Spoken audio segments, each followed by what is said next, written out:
Ever find yourself doing something kind of ridiculous just to dodge a little embarrassment? Like maybe, I don't know, a little white lie here and there. Totally. But what if that silliness just blew up? Yeah. Like way out of proportion. Picture this. You've got a farm animal involved. Yeah. Tons of jewelry. And it all ends up making someone question their whole family. Sounds a bit wild, right? Definitely a recipe for some chaos. Well, that's exactly the kind of scenario we're diving into today. Welcome to the Deep Dive. I'm your host, ready to, as always, unpack some seriously fascinating and maybe even bizarre corners of human behavior. And I'm the expert here, ready to help us make sense of it all. And today we're taking a deep dive into, well, let's just call it pasted text. Turns out it's this wonderfully quirky story straight out of Iranian folklore. It's full of humor, and things just get more and more outlandish as we go along. But here's the thing. It also gives us some really sharp insights into how we handle those awkward moments in life. You have those cringeworthy situations we all find ourselves in from time to time. And even better, it shows us the kind of logic or maybe illogic people use to explain things. So our mission today, we're going to follow this crazy chain of events, try to really understand the key moments, and see what this ancient tale might tell you about dealing with those uncomfortable situations. And hey, maybe we'll learn a little something about the wonderfully weird ways people try to make sense of the world. Ready to jump in? Absolutely. Let's unravel this story. All right, so the story sets up a pretty classic scene. We're in a village, we've got a family, and they've just welcomed a new bride into the fold. Sounds pretty traditional, right? And then boom, we're hit with a moment that is just so human, so relatable. You're right. The scene is set with this family. They're off to the city for the day, and the new bride. She's home alone, it's lunchtime, she's enjoying her meal, and then, well, she accidentally passes gas. You know, it happens to the best of us. I'm sure everyone listening can relate to that feeling of internal panic, at least to some degree. Oh, absolutely. It's a universal experience, right? You get that little inner cringe. Maybe you quickly look around to see if anyone noticed. Yeah. But here's where things take a wild turn. It's not just that the bride feels embarrassed. It's how she misinterprets something totally unrelated that really sends her spiraling. Yeah, and this is what I find so intriguing. A simple, totally natural thing happens, but she totally misreads the situation and things get amplified like crazy. It just so happens that there's a goat nearby just nodding its head.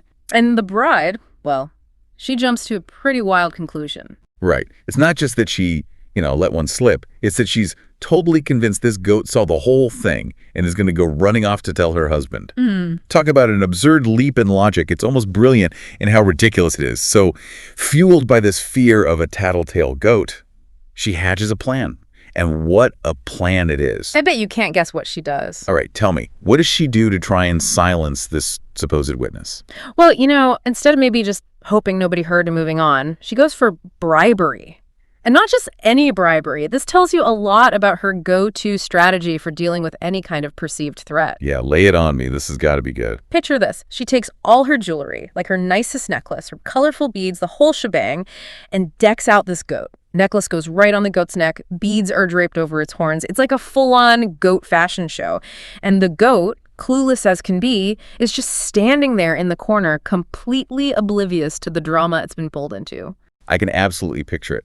And then, overcome with what she's done and the potential consequences, she does what any rational person would do. She hides. What's your take on this whole impulsive decision-making process? To me, it really shows how panic can completely distort your logic. She goes from a tiny bit of embarrassment to this whole elaborate scheme to control a situation she's completely misread. It's like her brain went into overdrive. Makes you wonder what goes on in our heads when we're under pressure, huh? So time passes, and the mother-in-law comes home. She walks into an empty house and then sees this sight. It's not every day you see a goat decked out in jewelry like it just robbed a treasure chest. You can imagine her confusion. Absolutely. That's got to be a sight that makes you stop and question everything. And of course, her confusion is what kicks off the next stage in this whole crazy situation. Totally. So she finally finds the bride and asks the obvious question. Why exactly is your necklace on the goat? And the bride, totally distraught by her own crazy train of thought, breaks down and confesses everything. The accidental gas, the judgmental goat, the desperate bribe, the whole 9 yards. Now, at this point, you'd think the mother-in-law would be like, honey, goats can't talk. But what happens next really tells us something about the family dynamic here. Yeah, instead of just brushing off the bride's fear as completely irrational, she seems to, at least on the surface, understand. She offers to help keep this secret and even mentions the father-in-law's bad temper. So we start to see this theme of keeping up appearances and maybe even avoiding conflict within the family. What do you think this willingness to go along with the absurdity says about their relationships? I think it hints at maybe a pattern of avoiding direct confrontation. Or maybe they all know the father-in-law tends to overreact. Who knows? But then, to make things even crazier, the mother-in-law decides that her jewelry should be part of this elaborate goat bribing scheme. No. Oh, yeah. She throws her own necklace and bracelets onto this poor animal. So now we've got a goat practically dripping in jewels. And as you might expect, the goat, maybe a little weighed down by all this bling, starts bleeding like crazy. Of course. Like, that's got to be the least subtle way to keep a secret. Yeah. Now they've got this walking, talking well, bleeding advertisement that something strange is going on. Exactly. Their plan backfired spectacularly. So what do? They panic even more. And hide, of course. It really makes you think, at what point does trying to hide something become way more noticeable than the thing itself? Right. It's like the cover-up is always worse than the crime. So now we get to the part where the father-in-law comes home. He walks in, expecting a normal evening. And what does he find? No wife, no daughter-in-law, but there's this goat strutting around in all their jewelry. He's got to be wondering what in the world is going on. Can you imagine the look on his face? I'd love to have seen that. Totally. So they finally fess up and tell him this whole ridiculous story. It starts with that little incident and then snowballs into this elaborate attempt to keep it a secret, involving more and more outlandish measures. And here's the kicker. What's his reaction? You'd think he'd be the voice of reason here, right? Well, surprisingly, he doesn't get mad at them for this ridiculous behavior. Instead, his focus shifts to their son. He's worried about keeping it a secret from him. It's like their family motto is avoid all uncomfortable truths at all costs. Pretty much. It really shows how deeply ingrained this aversion to open communication is in their family. What do you think is at the root of this whole secret-keeping thing? Honestly, it could be a lot of things, right? Maybe fear of judgment, wanting to present a perfect image, or just a habit of sweeping things under the rug. But the best part, to make sure their son stays in the dark, the father-in-law decides to, wait for it, dress the goat in his clothes. Oh, come on, you can't be serious. Oh, but I am. We now have a goat in a full outfit, complete with jewelry. Imagine that scene.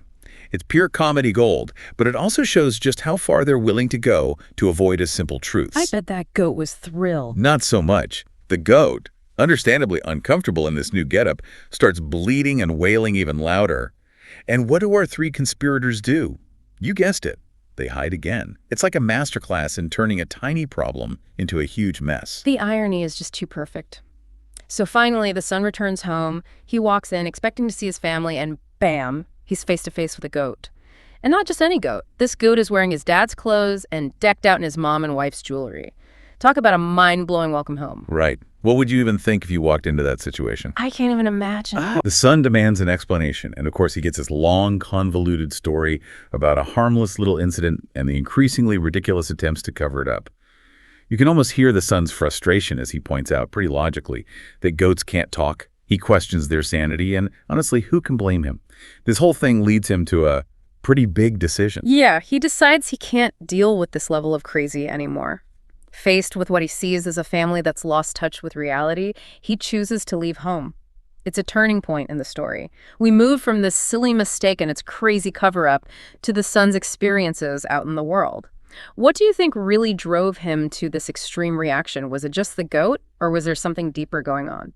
I think the goat was the last straw. It was like a physical representation of how messed up his family's way of dealing with reality was. So he sets off on his own, and his first stop is in a village where he politely asks for some food. He's given this tiny portion, like barely a spoonful, in a huge bowl.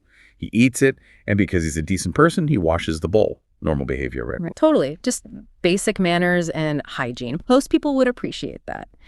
But in this village, something strange happens. They've never seen anyone do that before. Exactly. They lose their minds over it. Apparently, they've never seen anyone wash a dish. Talk about a culture shock. This really highlights the differences in what people consider normal. What's everyday behavior for you might be totally mind-blowing for someone else. It really makes you think about your own perspective, right? So the villagers go nuts. They want pieces of his clothes like he's some kind of holy man. They think he performed a miracle just by washing a dish. But our quick-thinking son sees an opportunity. He starts charging for his amazing dishwashing services, and even teaches them how to do it themselves, for a fee, of course. Poor guy. But he soon realizes that living with people who are this clueless is just too much. So he moves on. This whole encounter really highlights how relative knowledge and skills can be. What seems like common sense to one person can be like magic to another. Absolutely. And his journey doesn't stop there. His next stop takes him to another village, and this time he stumbles onto a really weird scene. Yeah, he comes across a wedding celebration, but at the same time, there's this intense mourning going on. Talk about mixed signals. It makes you wonder about the customs of this village. Right. Something strange is definitely afoot. He soon finds out that they're mourning the bride. Why? Because she's too tall to fit through the door of her new home. And their solution to this problem, they're seriously considering chopping off her legs or her head. Oh, come on. That's barbaric. You're kidding, right? Nope, totally serious. It's this crazy juxtaposition. The groom's family is celebrating the wedding, while the bride's family is freaking out that their daughter might get dismembered just to fit through a door. It's a shocking and utterly ridiculous situation. What does this say about their ability to solve problems or even their values? It just shows a complete lack of common sense and creativity. They're willing to resort to violence rather than come up with a simple solution. Unbelievable. Totally. And of course, our hero, seeing this ridiculousness, offers to help. But naturally, he wants to get paid. His solution is so simple, it's almost embarrassing. I'm on the edge of my seat. What does he do? He tells her to bend her knees and duck her head. It's basic physics, right? He shows them a couple of times just to make sure they get it. And the villagers, totally amazed by this display of, well, walking through a door like a normal human, declare him a miracle worker and shower him with money. But once again, our son realizes that living with people who would rather mutilate someone than figure out how to duck is just too much. So he hits the road again. This encounter really shows how important practical reasoning is. A little common sense goes a long way. It's amazing how a simple solution can be so mind-blowing to people who overcomplicate things. Now on to his final stop.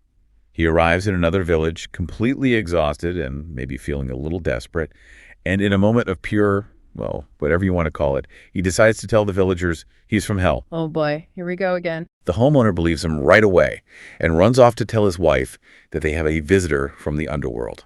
The wife, of course, is super eager to talk to her dead father. It's a testament to how easily people believe what they want to believe. People can be so gullible, especially when it comes to things they want to be true. And this is where our son, maybe having learned a few tricks from his previous encounters, spins this elaborate tale. He tells the wife that her dad is doing great in hell and wants to open a greengrocer shop, but sadly doesn't have the money. And the wife, without a second thought or any hint of skepticism, offers to give him money, even adding extra for taxes and fees to make sure it gets to the afterlife safely. You can't make this stuff up. But wait, there's more. The maidservant overhears this and chimes in, asking about her own dead mother, who apparently wants to spin wool in hell, but doesn't have any. She offers him her wages, even future earnings, to deliver to her mom in the underworld.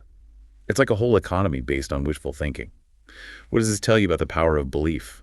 It shows that people are willing to believe almost anything if it aligns with their hopes and desires. Logic goes out the window when you're dealing with strong emotions. So it's through these bizarre encounters that our son has a moment of clarity. He starts comparing the crazy beliefs and actions of these villagers, the dishwashing miracle, the bride mutilation, the money to hell, to his own family's behavior back home. And guess what? What's that? He realizes his family, despite their over-the-top reaction to that little incident, is actually more rational than these people he's met on his travels. Their logic might have been flawed, but they weren't living in a fantasy world. It's all about perspective, right? Normal is a pretty relative term. Exactly. This realization leads him to a big decision. He decides to go home. He had to see the world to appreciate what he had, even if it was a little strange. Right. So what are the key takeaways from this crazy, hilarious story? It shows how easily things can get out of hand when we try to avoid uncomfortable truths, especially through illogical means. It also shines a light on how irrational people can be and how normal is relative to our experiences. What surprised you most about this tale? For me, it was the son's journey. He leaves thinking his family is completely nuts, only to discover that the world is full of even crazier beliefs.